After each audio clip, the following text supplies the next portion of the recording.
floated in the darkness between two worlds. It was a massive metal circle turning slowly in space.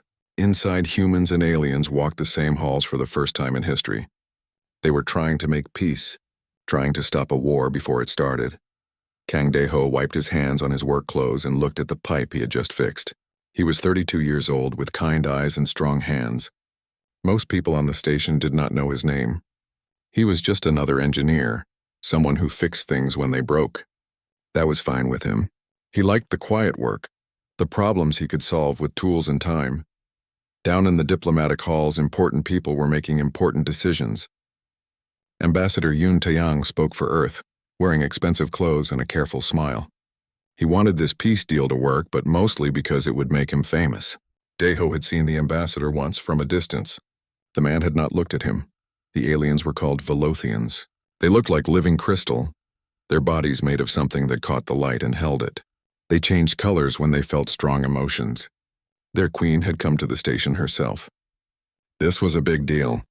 Queens did not usually travel to peace talks. It meant she really wanted this to work. Queen Lyra was 200 years old, which was young for her people. She glowed with deep blue and purple colors, the shades of royalty. Her advisors had told her not to come. They said humans could not be trusted, but she came anyway. She believed that sometimes you had to take risks for peace. Dae-ho was checking the air systems when the alarm started screaming. Red lights flashed in every hallway. His radio crackled with panicked voices. Something was wrong with the atmosphere. Something was in the air that should not be there. He pulled up the readings on his tablet. His stomach dropped. Someone had released a crystalline poison into the ventilation system. It would not hurt humans at all. But for Velothians it was deadly. Their crystal bodies would crack and break apart. They would die in terrible pain. This was not an accident. This was sabotage. Someone wanted the peace talks to fail. Someone wanted the queen to die on a human station, so the two species would go to war. The station began to evacuate. Humans ran to their ships. Velothians tried to reach their vessels, but the poison was spreading fast. Dae-ho watched the security cameras and saw chaos everywhere. Then he saw her. Queen Lyra was trapped in Section 7, cut off from her guards. The poison was thickest there. She had maybe 20 minutes before it killed her. He switched channels on his radio, trying to reach someone in charge. No one answered. Everyone was too busy evacuating. He tried the Velothian frequency, but he did not speak their language. Finally, he heard Ambassador Yoon's voice giving orders to abandon the station. The ambassador said nothing about the queen. Dae-ho looked at the security feed again. Lyra had collapsed against a wall. Her crystal body was already showing cracks, dark lines spreading through the light. She was dying, and no one was coming for her. He did not think about it very long. There was no time for thinking. He grabbed his maintenance exosuit, the heavy one with its own air supply. He took every chemical filter he could carry. Then he ran toward Section 7 while everyone else ran away. The halls were empty now. Emergency doors were sealing, trying to contain the poison. Dae-ho had to override 3 security locks using his engineer codes. Each one took precious seconds. His hands were shaking but steady enough. He had fixed 1,000 broken things in his life. Now he just had to fix this. Section 7 smelled wrong. Even through his suit he could sense something chemical and sharp. The air looked hazy, like heat rising from a road. His suit's sensors screamed warnings at him. This place would kill a Velothian in minutes. It might damage his suit if he stayed too long. He found her in a corridor near the observation deck. She was curled against the wall, her crystal body flickering between colors. Purple for pain, red for fear, a dim white that meant her consciousness was fading. Up close, she was beautiful and terrifying at the same time. He had never been this near a Velothian before. Dae-ho knelt beside her. He did not know if she could hear him, but he spoke anyway. His voice was calm, the same tone he used when talking to scared animals. The same voice his mother had used when he was a child with nightmares. "Your Majesty, I am going to get you out of here. You need to hold on. Just hold on." Her eyes opened. They were like gems, multifaceted and deep. She looked at him with confusion. Why was a human here? Why had he not run like the others? He gently lifted her. She was heavier than he expected. Solid crystal weighing more than human flesh. His exosuit helped, motors whining as they took the load. He started walking back the way he came. Every step was careful. He could not drop her. Could not stumble. One mistake and they both would die here. The route back was harder than the route in. Two of the emergency doors had fully sealed. He had to find other ways around, through maintenance tunnels and service shafts. His suit's air supply was dropping.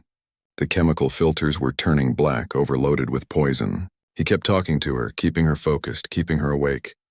"We are almost there. Stay with me. Tell your people about this day. Tell them a human did not leave you behind." Lyra's consciousness drifted in and out. She heard his voice like something from a dream. She felt his warmth through the suit, so different from the cold crystal of her own people. She did not understand why he was doing this. His species and hers were almost at war. Saving her was dangerous, foolish, and yet he did it anyway. They reached the safe zone. Deho carried her through the final door and into clean air. Velothian guards saw them and rushed forward, their forms flashing with shock. Gold for surprise, blue for concern. They took their queen from his arms with careful reverence. Deho stepped back. His legs were shaking now. The adrenaline was fading, leaving him hollow and tired. Medical staff surrounded the queen, already working on her. She would live. The cracks in her crystal body would heal. He had made it in time. A Velothian guard approached him. The alien's body was dark green, the color of suspicion. The guard did not speak human languages, but his meaning was clear. Why had Deho been there? Was he involved in the attack? The guard's hand moved toward a weapon. From the medical area, Lyra's voice rang out. She spoke in perfect human language, her voice weak but clear. She told her guard to stand down. She explained what had happened. The human engineer had saved her life when no one else would. He was a hero, not a suspect. The station was chaos for the next 2 days. Investigators tried to find who had released the poison.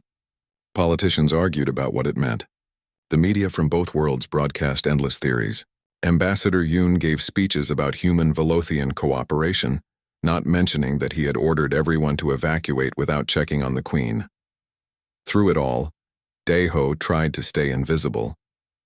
He gave one statement to investigators, answered their questions honestly, and then returned to his quarters. He did not want attention. He had just done what was right. Anyone would have done the same, except no one else had done it. Only him. Queen Lyra asked to meet him to thank him properly.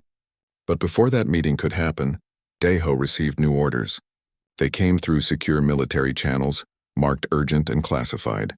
He was to report immediately to a transport ship. No explanations, no delays, no goodbyes. He packed his few belongings in the middle of the night. He left the station the same way he had lived there, quietly and without being noticed. The transport ship took him away from Theta 7, away from the peace talks, away from everything familiar. When Queen Lyra finally recovered enough to ask for him, he was gone. Her advisors searched the station. They contacted Earth's government. Everyone said the same thing. Engineer Kang Deho had been reassigned. His location was classified. They could not provide more information. Lyra stood in her recovery room and looked at the security footage from the rescue. She watched this ordinary human man carry her through poison and darkness. She studied his face, memorizing every detail. She did not understand why he was gone. She did not understand why no one would tell her where. But she understood one thing clearly. Kang Deho had changed her. One human, one choice, one moment of pure compassion. She would not forget him, even if it took years, even if they never met again. She would remember the human who stayed when everyone else ran. And somewhere in deep space on a classified military vessel, Deho sat in a small room and wondered if he had made a mistake. Not in saving her, never that, but in hoping that one good deed could change anything in a universe preparing for war. 2 years had passed since Station Theta 7. Queen Lyra stood in her private chambers on the Velothian homeworld, watching the security footage again. She had seen it hundreds of times now. The human engineer carrying her through the poisoned halls, his face calm and focused, his voice steady as he told her to hold on. She paused the image at the moment he looked down at her. His eyes showed no hesitation, no fear, just determination. What kind of person did that? What kind of person risked everything for a stranger from another world? Her advisor Theron entered without knocking. He was old for a Velothian, his crystal body showing the slight cloudiness of age. He saw what she was watching and his form shifted to dark orange. Disapproval. Your Majesty, you must stop this. The human is gone. He clearly does not wish to be found. Lyra turned off the recording. Her body flickered between blue and purple, sadness mixed with frustration. She had tried everything to find Kang Dae-ho. She had sent diplomatic requests to Earth's government. She had offered rewards. She had even hired private investigators. Every path led to the same wall. His records were classified. His location was unknown. It was as if he had been erased. "He saved my life," she said quietly. "I owe him thanks. I owe him answers about why the peace talks failed. You owe him nothing," Theron interrupted. His voice was firm but not unkind. He did his duty. Perhaps Earth's government rewarded him in their own way. Perhaps he simply wished to return to a quiet life. You must let this go, but she could not let it go. At night, when the palace was quiet, she would think about that moment in the corridor.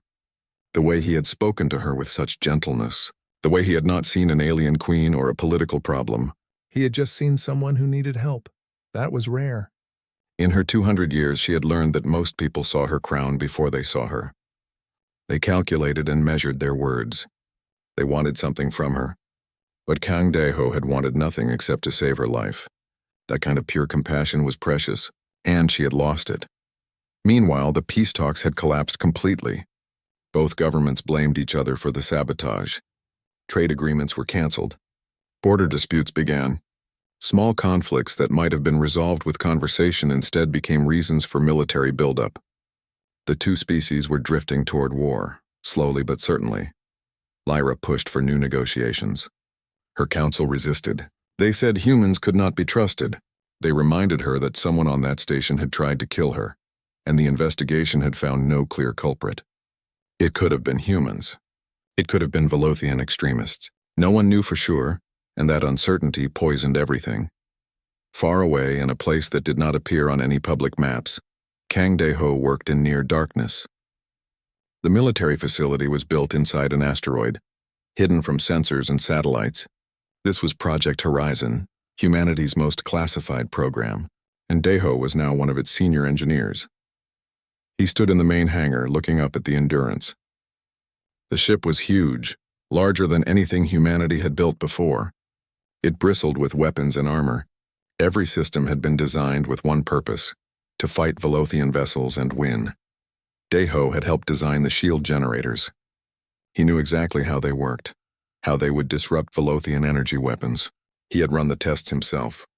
The shields were brilliant, effective, and they made him feel sick every time he looked at them. Kim Nari found him in the hangar. She was another engineer, sharp and practical. She had been assigned to Project Horizon for 3 years, longer than Dae-ho. She walked up beside him and followed his gaze to the ship. "Beautiful, is it not?" she said. "All that power, all that potential." "It is a weapon," Dae-ho replied. His voice was flat. "Built to kill." Nari glanced at him. She had heard the stories about Station Theta 7, though Dae-ho never talked about it. Everyone in Project Horizon knew what he had done. Some saw him as a hero, others saw him as naive. She was not sure which was true. "Built to protect," she corrected. "The Velothians have 12 star systems. We have 3. If war comes, we need every advantage." Dae-ho said nothing. She was right, technically. But he remembered carrying Queen Lyra through those corridors. He remembered how fragile she had felt, how her crystal body had cracked under the poison. The Velothians were not invincible monsters. They were people. And he was helping build a ship to destroy them. The contradiction was eating him alive. He worked 18-hour days, volunteering for the most difficult assignments. Other engineers joked that he never slept. They did not understand that he could not sleep. Every time he closed his eyes, he saw Lyra's face. Every time he worked on the Endurance, he felt like he was betraying her. Admiral Park Hyun visited the facility once a month. He was the military commander overseeing Project Horizon, a stern man who believed in preparation. He found Dae-ho one evening, working alone on a weapons array. "Engineer Kang," the admiral said. "You do good work. Your shield design is exceptional." "Thank you, sir."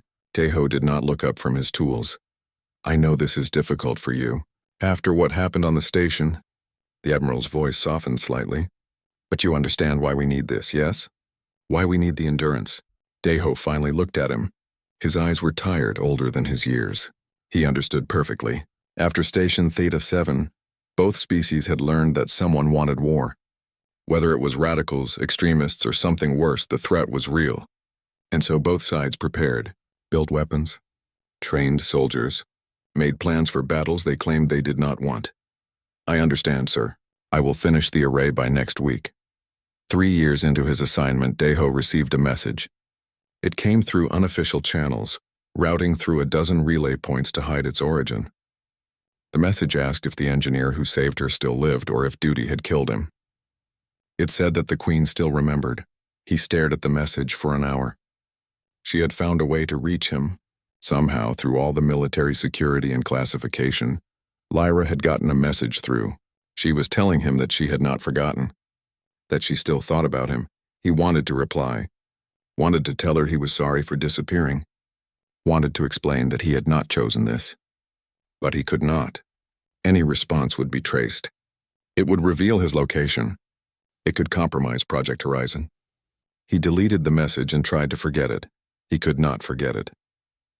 As the 4th year began, both the Velothian Empire and Earth's government were openly discussing war scenarios. Military exercises happened near the border. Ships from both sides tested each other's responses. No shots were fired, but everyone knew it was only a matter of time. Queen Lyra attended a council meeting where her military advisors presented invasion plans. They showed her simulations of attacks on human colonies. They explained how many Velothian lives would be lost, but assured her the victory would be worth it.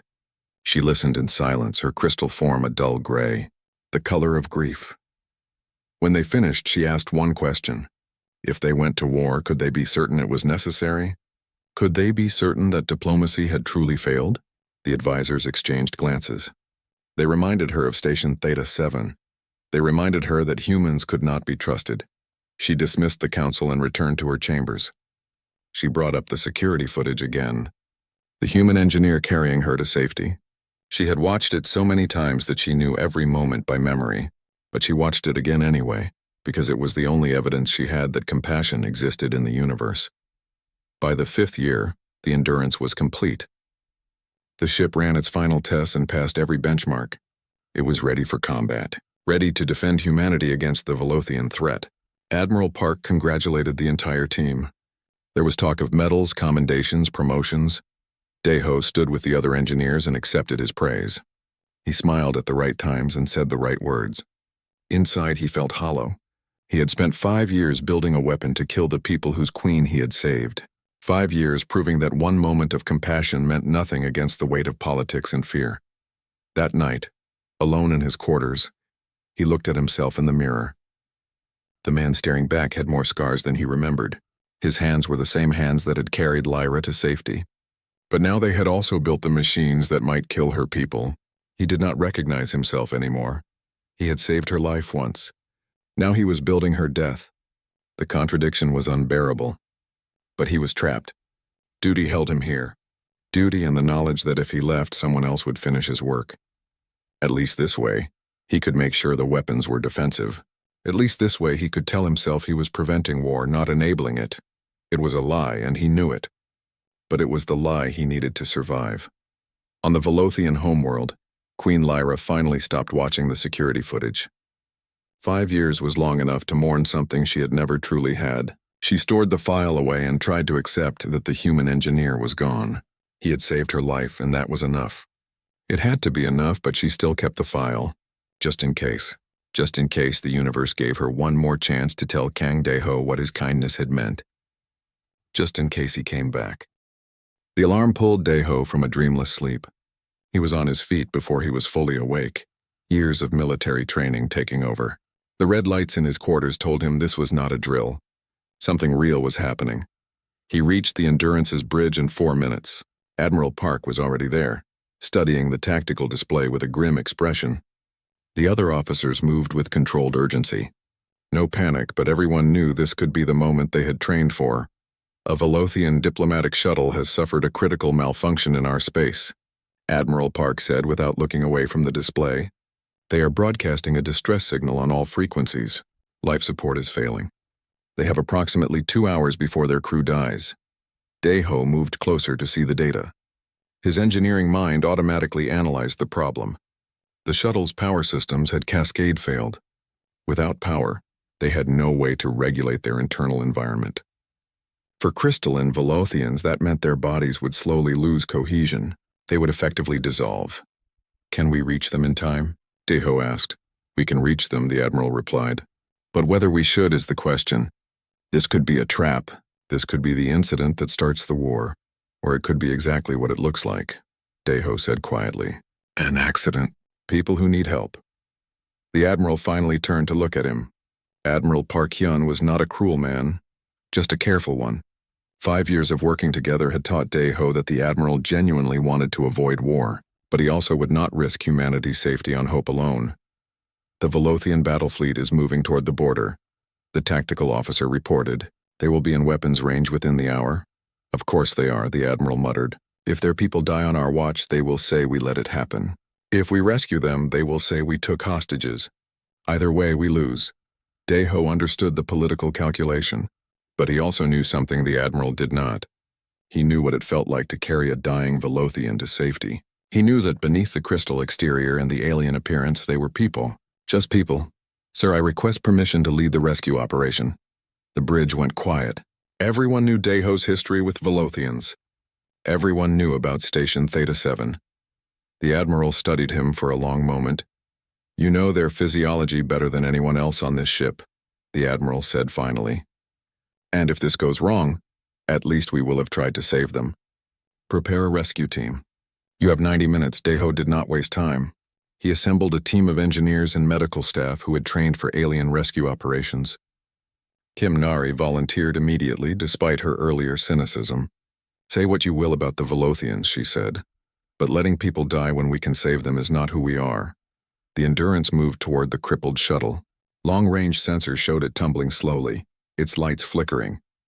The distress signal continued broadcasting, automated and desperate. Inside that shell of metal, people were dying. Deho and his team boarded a rescue craft and launched. The approach was tricky. The shuttle was spinning, and they had to match its rotation to dock safely. Nari handled the piloting with steady hands while Deho prepared the equipment. They sealed the docking collar and opened the airlock. The interior of the Velothian shuttle was dark and cold. Emergency lighting cast strange shadows. 3 Velothians lay unconscious on the floor, their crystal bodies showing the dull cloudiness that meant they were near death. Deho moved quickly, checking each one. 2 diplomats and a pilot, all suffering from severe environmental stress. He began emergency stabilization procedures, using equipment he had designed specifically for this type of scenario. Equipment he had hoped never to use. One of the Velothians stirred. His eyes opened, focusing slowly on Deho's human face. The alien's body flickered with confused colors, orange for fear, yellow for surprise, then suddenly bright gold. The Velothian was Theron, Queen Lyra's chief advisor. Even in his weakened state, he recognized the human engineer from the security footage he had seen 100 times. The one who had saved his queen. The one who had vanished. You, Theron whispered in halting human language. The engineer from Station Theta 7. You are here. Rest, Deho said gently. We will get you to safety, all of you. Theron's hand moved weakly, reaching for something on his belt, a communication device. With the last of his strength, he activated it and sent a priority message. 3 words in the Velothian language, but Deho's translator caught them. He is here. Deho and his team worked for 40 minutes, stabilizing the Velothians and transporting them back to the Endurance. The ship's medical bay had been prepared with environmental controls suitable for crystalline biology. The 3 aliens would survive. The rescue was a success, but the political situation was now more complicated than ever. Within minutes of Theron's message, the Velothian fleet changed course. They were no longer just moving toward the border. They were coming directly toward the Endurance, and their flagship was leading the formation. Admiral Park read the tactical display with growing concern. Queen Lyra herself is on that flagship, he said. She is demanding to come aboard the Endurance. She wants to retrieve her people personally. It is too dangerous, the tactical officer said. We cannot allow a foreign head of state onto a classified military vessel. The security breach alone would be... She is not asking, the communications officer interrupted. She is telling us. Either we allow her aboard or her fleet will interpret it as an act of hostility. Deho stood in the medical bay, watching the Velothian patients recover. His hands were shaking slightly. He knew what was coming. He had known since Theron sent that message. After 5 years of hiding, after 5 years of building weapons while remembering her face, he was going to see Queen Lyra again. He was not ready. He would never be ready. The Admiral summoned him to the bridge. When Deho arrived, Admiral Park was staring out at the approaching Velothian fleet. The ships were beautiful in a terrifying way, all crystalline structures and flowing energy. "She wants to see you," the Admiral said without preamble. "Queen Lyra. She specifically requested your presence when she boards. Apparently you two have history." "Sir, I know what happened on Station Theta 7, the Admiral said. "I know you saved her life. I also know you have spent 5 years trying to make up for that moment of compassion by building our defenses." The Admiral turned to face him. "I need you to tell me, Engineer Kang, can you face her? Can you look her in the eye and represent humanity?" Deho thought about the question. Could he face her? Could he stand before the alien queen and pretend that he was just following orders? Could he meet her eyes and not see his own guilt reflected back? "I can face her," he said quietly. "I owe her that much." The Endurance prepared to receive Queen Lyra.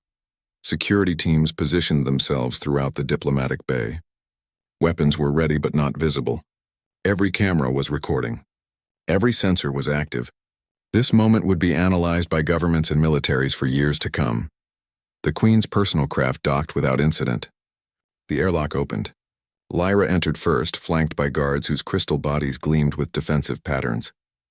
She moved with the grace of someone who had ruled for 2 centuries, but there was tension in every line of her form. And then she saw him.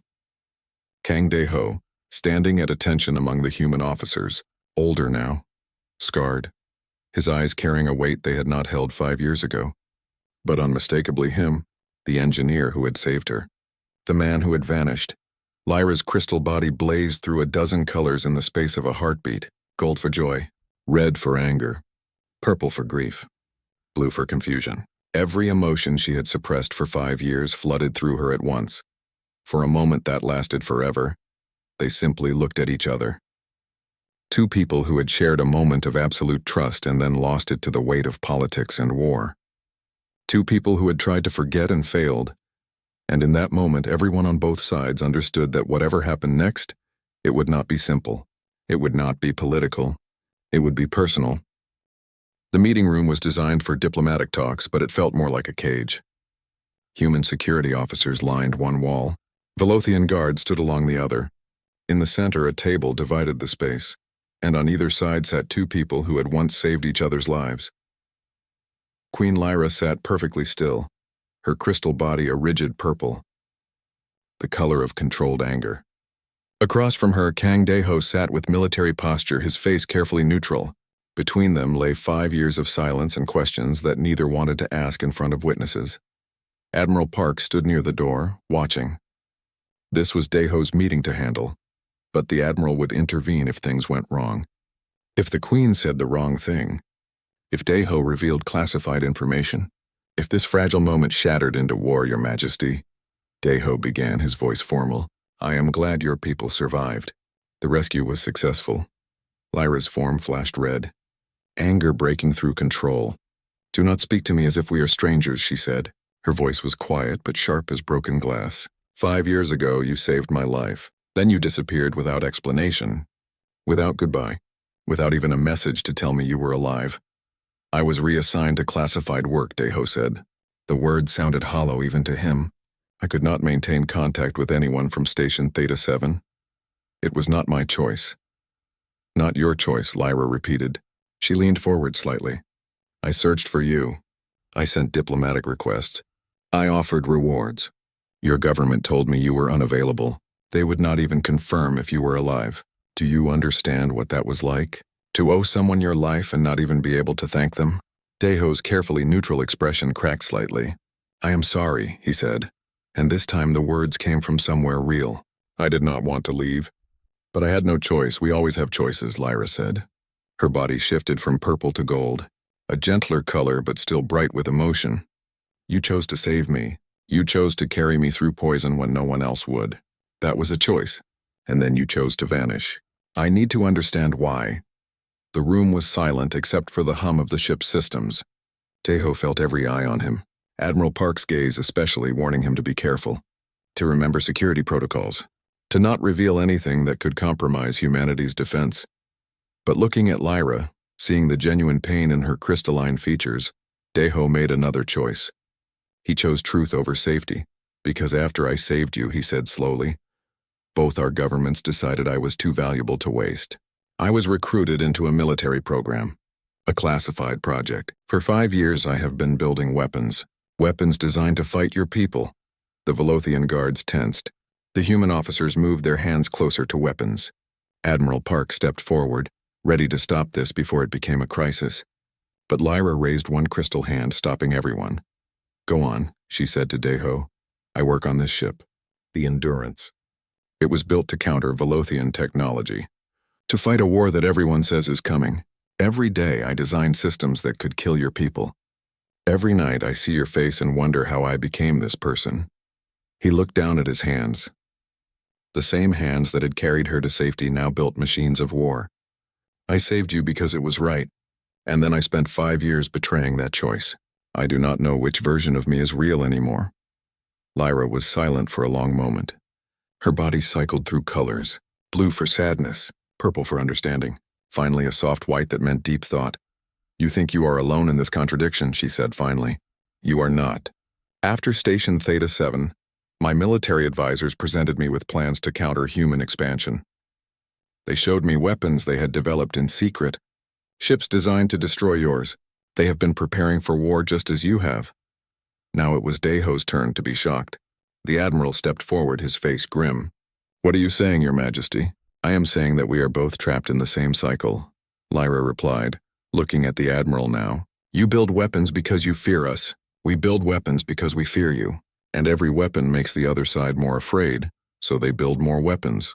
Where does it end? It ends when one side proves they cannot be trusted, Admiral Park said. It ends when someone starts the war. Or it ends when someone chooses trust over fear, Lyra said. She looked back at Deho. You saved me once, not because your government ordered it, not because it helped your species. You saved me because you saw someone who needed help, and you chose compassion over fear. That choice haunts you now, but it is still the most real thing either of us has done. The meeting dissolved into uncomfortable silence after that. Admiral Park ended it, citing security concerns. Queen Lyra and her guards were escorted back to their ship with her rescued people. Diplomatic pleasantries were exchanged. Everything was proper and cold and wrong. That night Deho could not sleep. He sat in his quarters and stared at the wall. The conversation with Lyra had broken something open inside him. For 5 years he had told himself he was preventing war. But what if he was just enabling it? What if all the weapons, all the preparations, all the fear was just making war inevitable? His terminal beeped. A message on an old encrypted channel, one he thought had been closed years ago. He opened it and found a simple question from Queen Lyra. Do you want to stop this? Or are we both too afraid to try? Deho stared at the message for a long time. Responding would be treason. Meeting her again would be betrayal. Everything in his training said to ignore it. Everything in his orders said to report it. He started typing where and when. The coordinates came back immediately. Neutral space, a location where neither fleet patrolled. Far enough from both military zones that they would not be detected, but close enough that they could each reach it in a small craft. Deho knew this was wrong, knew he was risking everything.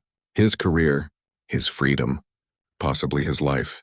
If he was caught meeting secretly with the Velothian queen, it would be seen as conspiracy, as treason, as proof that humans could not be trusted.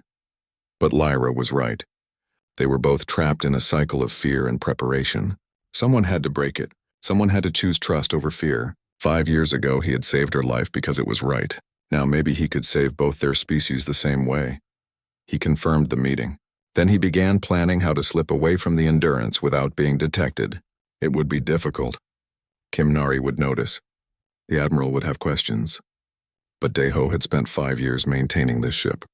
He knew every blind spot in its sensor systems. He knew how to disappear. On her flagship, Lyra made similar preparations. Her guards would try to stop her if they knew. Theron would call her foolish. Her council would say she was being manipulated. But she had spent 5 years remembering a human who chose compassion over fear. If he could make that choice again, so could she. 2 days later, a small maintenance pod left the Endurance on what the log said was a routine sensor check. At the same time, a Velothian personal craft departed from the Queen's flagship, officially carrying a diplomatic courier. Both craft set course for a point in empty space where no one was watching, where two people who had saved each other once before would try to save everyone. The maintenance pod drifted in the darkness between stars. Outside, space was vast and empty. Inside, Deho waited with his heart beating too fast. He had left the Endurance using every trick he knew, routing through blind spots in the sensor grid. If anyone noticed he was gone, they would assume equipment failure. He had maybe 2 hours before Kim Nari started asking questions. The Velothian craft appeared like a ghost, its crystalline hull barely visible against the stars. It matched velocity with his pod and extended a docking tunnel. Deho's hands shook slightly as he activated the airlock. This was it, the point of no return. The hatch opened. Queen Lyra floated into the pod, moving with the grace of someone who had lived in low gravity many times before. She was alone. No guards, no advisors, just her, glowing faintly with soft blue light. The color of calm, but her crystalline form showed small flickers of other colors. Nervousness, hope, fear. They looked at each other for a moment without speaking. Away from the military posturing and the diplomatic protocols, they were just two people again. The engineer and the Queen. The human who had saved her and the alien who could not forget. "Thank you for coming," Lyra said finally. "I know what it costs you to be here," Deho nodded. "If either of our people find out about this meeting, it will look like conspiracy, like proof that we cannot be trusted. Then we must make sure this meeting is worth the risk," Lyra said. She moved closer, settling into a position that was almost sitting. Velothians did not sit exactly, but she arranged her form in a way that felt conversational rather than confrontational. "Tell me everything," she said. "Tell me what these 5 years have been like for you. No politics, no careful words, just truth," and so he did. Deho told her about Project Horizon, about the asteroid facility hidden from the world. He described the Endurance in detail, its weapons and shields and terrible purpose. He explained how he had been chosen because his actions on Station Theta 7 proved he could think clearly under pressure. How the very thing that made him a hero made him valuable as a weapon designer. He told her about the sleepless nights, about looking at his designs and seeing her face, about the message she had sent 3 years ago, and how close he had come to responding before deleting it, about feeling like two different people, the one who had saved her and the one who was building her death. "I kept telling myself I was preventing war," he said, "that if our defenses were strong enough, your people would not attack, that I was saving lives by preparing to take them. But I was lying to myself. Every weapon I built just made your military more afraid, more likely to build their own weapons. I was not preventing war. I was making it inevitable." Lyra listened without interruption, her colors shifting with his emotions. When he finished, she was quiet for a long time. Then she began her own confession. "After you saved me, I became obsessed with finding you. My advisor said I was being foolish, that you were just one human, one moment, and I needed to focus on the larger picture. But I could not let it go. Because everyone in my life sees the crown first. They see the Queen, the political figure, the symbol. You saw someone who needed help. That is so rare, Deho. You do not understand how rare that is." She told him about the council meetings where military advisors presented war scenarios, about the weapons her people had developed, designed specifically to counter human technology, about the pressure she faced to be strong, to show no weakness, to prepare for inevitable conflict.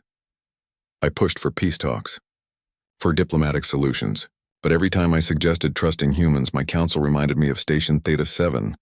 Someone tried to kill me there. We never found out who. Was it humans who wanted war? Was it Velothian extremists? We do not know. And that uncertainty poisoned everything." She looked at him directly, her crystalline eyes reflecting the dim light. "I have spent 5 years being told that humans cannot be trusted, that your species is expansionist and dangerous, that we must prepare for war, and I could not argue convincingly against it, because I had no evidence, no proof that your people were capable of the compassion you showed me. Just one moment. One engineer, one memory that everyone said was not enough."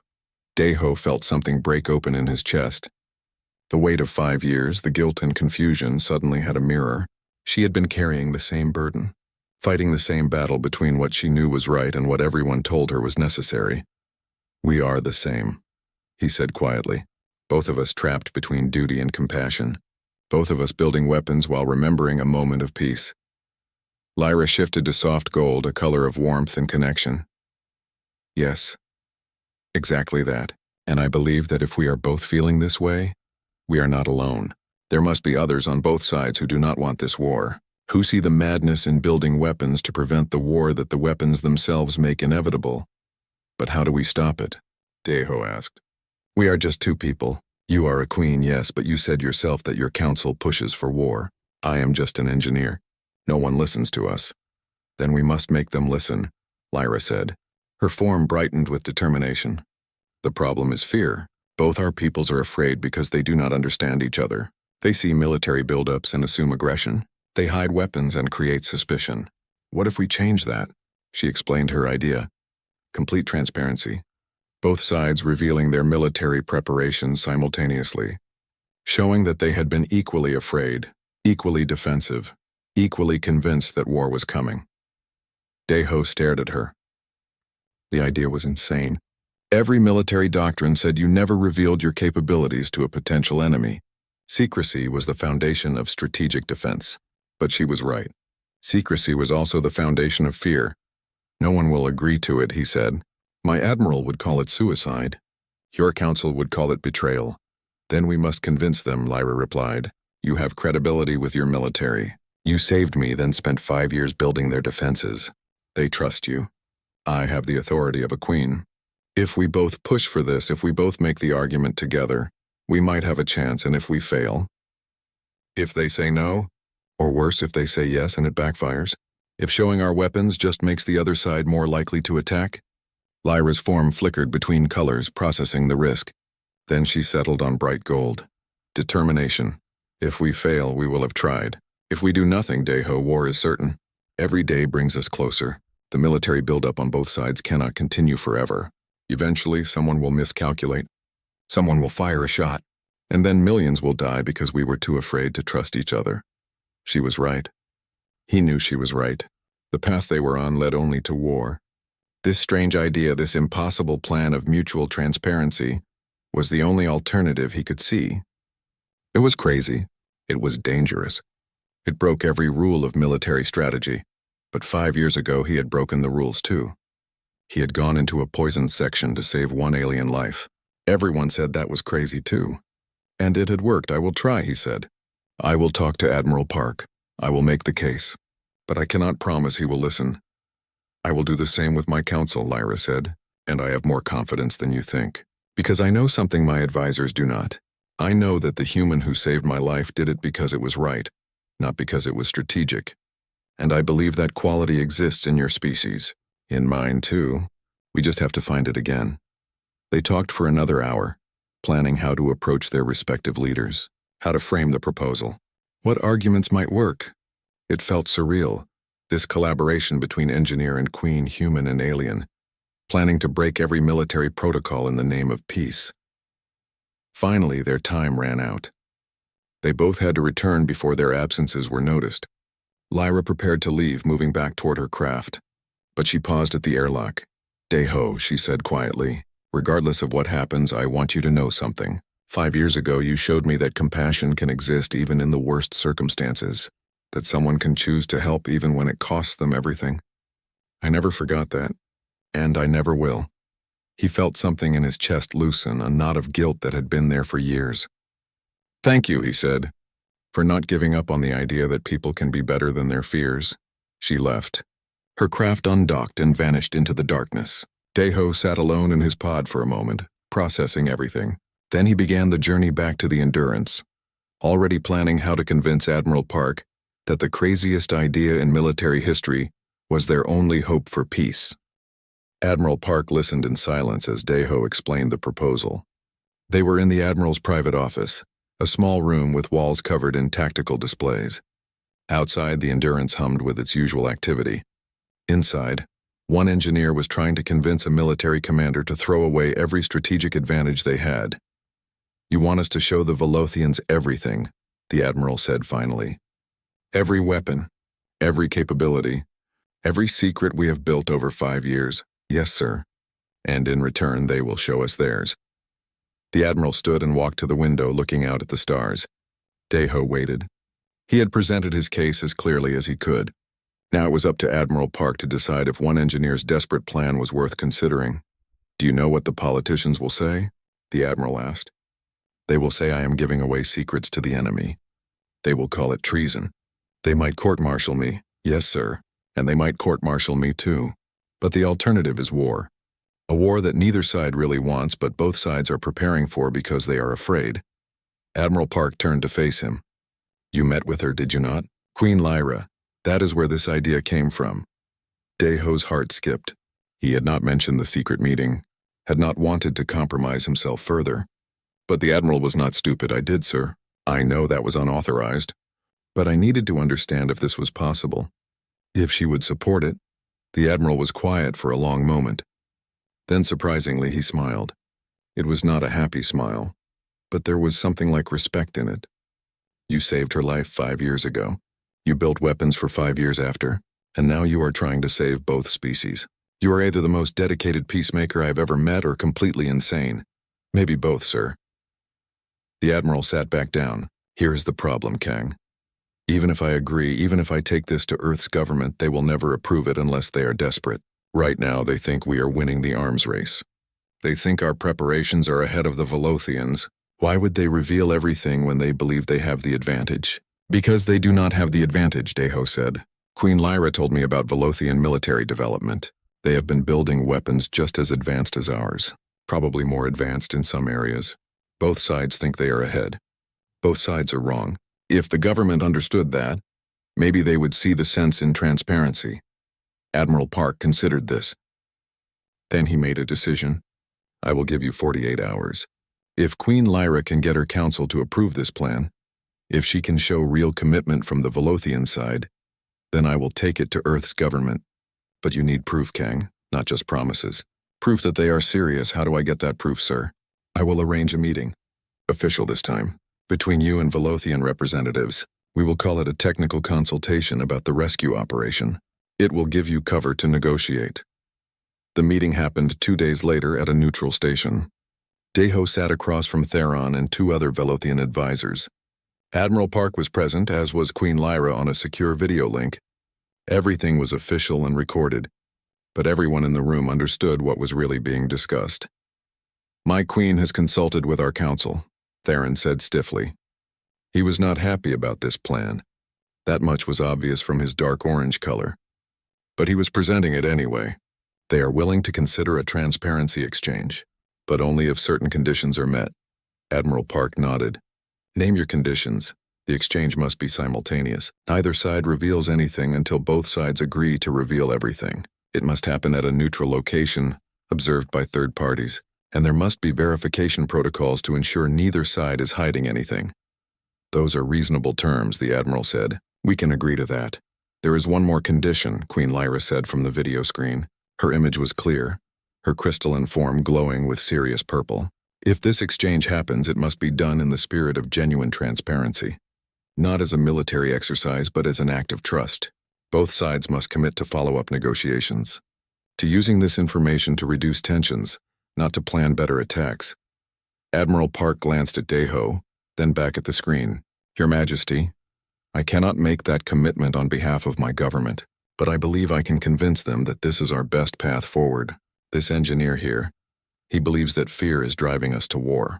I am starting to think he might be right. The negotiations continued for hours. Details were hammered out. Schedules were set. Both sides agreed to present the plan to their governments. It was not yet approved, but it was possible. For the first time in 5 years, actual peace seemed like more than just a dream. The demonstration was scheduled for 2 weeks later. Both governments had agreed, though neither side was happy about it. A neutral station was prepared. Media from both species would observe. Military analysts would verify the information being presented. It would be the most significant diplomatic event since Station Theta 7. Deho spent those 2 weeks preparing the presentation on the Endurance.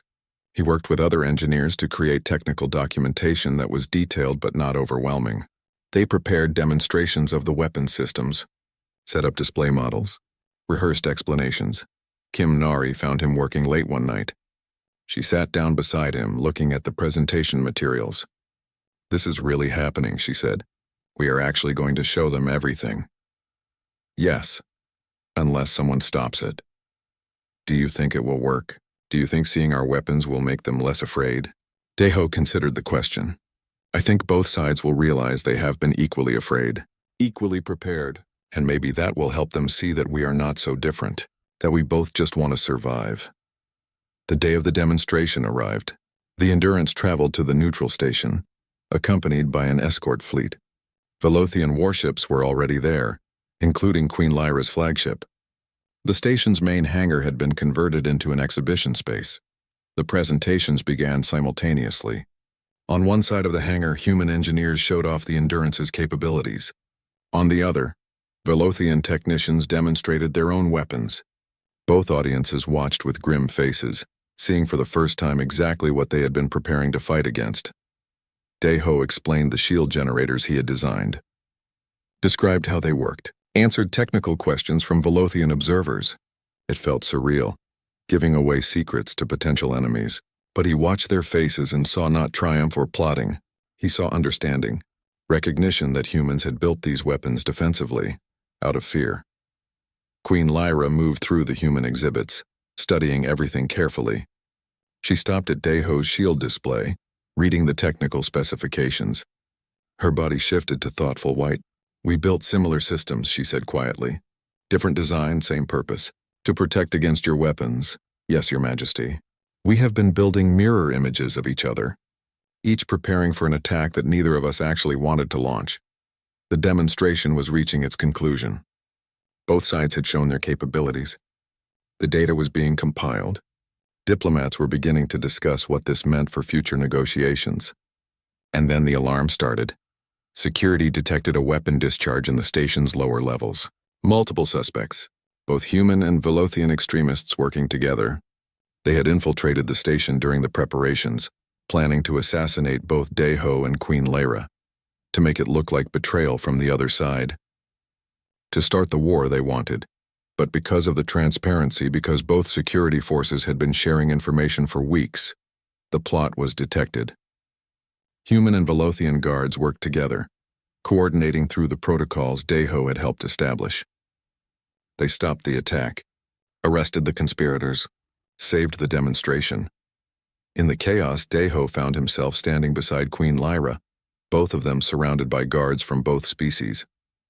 They looked at each other, and something unspoken passed between them. This was what cooperation looked like. This was what trust could accomplish. The extremists wanted war, Lyra said. Both are extremists. They work together to destroy peace. Perhaps our peoples can learn from that. If hatred can cooperate, surely compassion can too. The demonstration continued after the security crisis was resolved. But something had changed. Both sides had seen their militaries work together successfully, had seen that cooperation was possible. That trust could be built. When it ended, when all the data had been shared and all the presentations given, the diplomats announced that negotiations would continue, that both governments were committed to reducing tensions, that the transparency exchange had been a success. Daeho stood in the hangar after everyone else had left, looking at the empty display areas. Admiral Park walked up beside him. "You did it," the Admiral said. "You actually pulled it off. We all did it, sir. You, Queen Lyra, everyone who chose trust over fear." The Admiral nodded. "I will be honest, Kang. When you first proposed this, I thought you were crazy, naive. But you proved something important today. You proved that one person's choice can matter. That compassion is not weakness. It might be our greatest strength." 6 months after the transparency demonstration, peace talks were officially underway. Real talks, not the fragile negotiations that had collapsed at Station Theta 7. Both governments had committed to reducing military tensions. Trade agreements were being discussed. Cultural exchanges were being planned. The war that everyone had thought was inevitable now seemed like a bad dream. Kang Daeho was reassigned from Project Horizon. The Endurance would continue to exist as a defensive vessel, but it would not be expanded. Humanity's military focus shifted from preparation for war to preparation for peace. Daiho was offered a position in the new Joint Diplomatic Engineering Corps, designing infrastructure for cooperation instead of weapons for destruction. He accepted immediately. His first assignment was to help design a new diplomatic station. It would replace Station Theta 7, which had been decommissioned after the sabotage. This new station would be larger, better protected, and jointly operated by both species. A symbol of what cooperation could achieve, Admiral Park retired with full honors. At his ceremony, he gave a speech about the importance of questioning assumptions, about how the most dangerous enemy is often fear itself. He specifically mentioned Daiho's name, calling him the engineer who taught a military commander that sometimes the bravest choice is trust. Kim Nari also joined the diplomatic corps. She and Daiho worked together on the station design, arguing about technical specifications the way old friends do. One day, she asked him if he ever regretted saving Queen Lyra that day on Station Theta 7. He did not hesitate. Never, he said. That was the only choice that mattered. Queen Lyra continued to rule the Velothian Empire, but her relationship with her council had changed. She had proven that trust could work, that her belief in diplomacy was not naive weakness but strategic wisdom. Younger advisors were replacing the old guard, people who had grown up hearing stories of the human engineer who saved their queen. Theron, despite his initial resistance, became one of the strongest advocates for human Velothian cooperation. He had seen the extremists work together to start a war. He reasoned that if hatred could cooperate, compassion should cooperate better. He became a key liaison in the cultural exchange programs. On the day the new diplomatic station opened, Daiho stood in the main plaza watching the crowds. Humans and Velothians walked together, still cautious but no longer afraid. Children from both species played near a fountain. Merchants traded goods. Scientists compared research. It was messy and complicated and beautiful. Queen Lyra found him there, standing alone near the observation window. She approached quietly, her crystalline form glowing with soft gold, the color of contentment. "You designed this station," she said. "It is beautiful. Thank you, Your Majesty. I tried to make it a place where both our peoples could feel at home." They stood together in comfortable silence, watching the crowds. After a while, Lyra spoke again. "I never thanked you properly. For saving my life. For disappearing for 5 years. For coming back and saving us all. You do not owe me thanks," Daiho said. "I did what I thought was right. Not always successfully. Not always at the right time. But I tried. That is all anyone can do," Lyra replied. Her form shifted through colors, expressing emotions too complex for words. "You know, for 5 years I kept asking myself why I could not forget you. One human, one moment. It seemed irrational, but I understand now. I remembered you because you showed me what was possible. Not that a human could save a Velothian, but that someone could choose compassion when everyone else chose fear." Daiho looked at her, this alien queen who had haunted his thoughts for so long. "And I remembered you because you never gave up on the idea that I was capable of that compassion, even after I disappeared, even after I spent years building weapons. You believed that one moment of goodness was real, and that belief kept me going. So we saved each other," Lyra said. Her body glowed brighter, a brilliant gold that drew attention from nearby crowds. People turned to look, both humans and Velothians, recognizing their queen and the famous engineer. But neither Daiho nor Lyra noticed. They were focused on this moment, this acknowledgement of what they had shared. "What comes next for you?" Lyra asked. "More stations? More bridges between our peoples? I will continue this work as long as I can," Daiho said. "Building instead of destroying. Connecting instead of dividing. It feels right." "What about you, Your Majesty? What comes next for a queen who chose peace over power?" Lyra's laugh was like crystal chimes. "I will continue ruling. Continue pushing my council toward cooperation.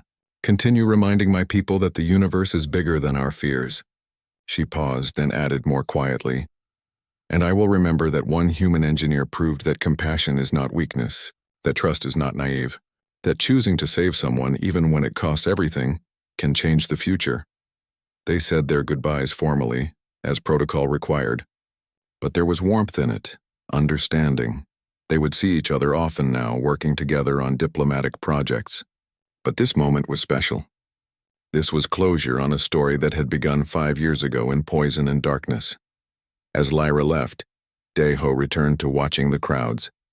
He thought about the long journey from that moment on Station Theta 7 to here. All the fear and guilt and confusion, all the weapons he had built, all the nights he had doubted himself. But he also thought about this moment. People from different worlds walking together, choosing cooperation over conflict, building a future instead of preparing for war. It was not perfect. There would be setbacks and challenges, but it was possible. That was what mattered. 10 years later, the diplomatic station had become a small city. Thousands of people from both species lived there permanently. Universities had been established, research centers, art galleries. The next generation was growing up knowing both species, speaking both languages, seeing cooperation as normal. A statue was erected in the main plaza. It showed two figures working together on some piece of machinery. One was clearly human, with strong hands and a focused expression. The other was crystalline, glowing with inner light. The plaque beneath it read simply, "Remembrance, in honor of those who chose compassion over fear." Daeho attended the unveiling ceremony but tried to stay in the background. He was older now, with gray in his hair and more lines on his face. He had trained dozens of engineers, designed scores of stations and facilities, and helped build the infrastructure of peace. But he was still most comfortable when no one was paying attention to him. A young Velothian student approached him after the ceremony. She had studied his designs in school. She wanted to be an engineer too, building bridges between species. She asked him what inspired him to do this work. Daeho thought about the question. He could tell her about Station Theta 7, about saving Queen Lyra, about the 5 years of weapons and guilt, about the secret meeting and the transparency exchange. But instead he gave her a simpler answer. "One day I had a choice," he said. "I could do what was easy and safe, or I could do what was right and difficult. I chose the difficult path, and it turned out that one choice could change everything. Remember that. Your choices matter, even when you think no one is watching." Especially then, the student thanked him and left, excited to start her own journey.